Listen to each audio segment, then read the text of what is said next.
Another day, another run. Day 10 marathon training ngayon. Ganda sa paligid ko man.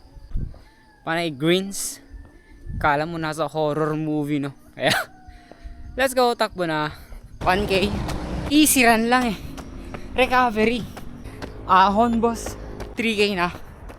Ayun o, tignan nyo. Medyo mataas din, oy.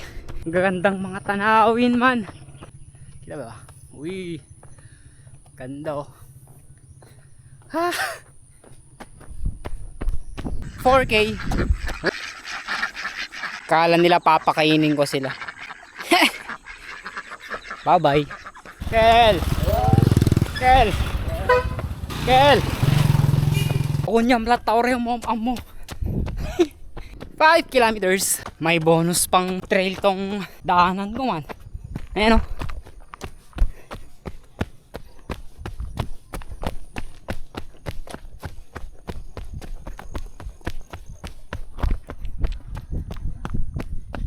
Trail running. Pasukin na natin kaya. Trail running, no? Oh, trail.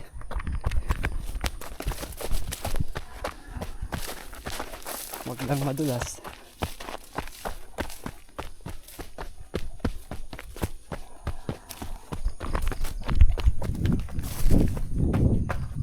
.2 kilometers lang tinakbo ngayon. Recovery run. Halos araw-araw na ako tumatakbo kaya need ko din magpahinga. Mga boss, takbo na rin kayo. Kahit hindi kayo tumakbo, mag-exercise kayo. Yun ang importante. Kahit anong exercise yan. Basta ang importante, nag-exercise ka. Health is wealth. Tandaan nyo yan. Alagaan nyo sarili nyo. Oy. Let's go.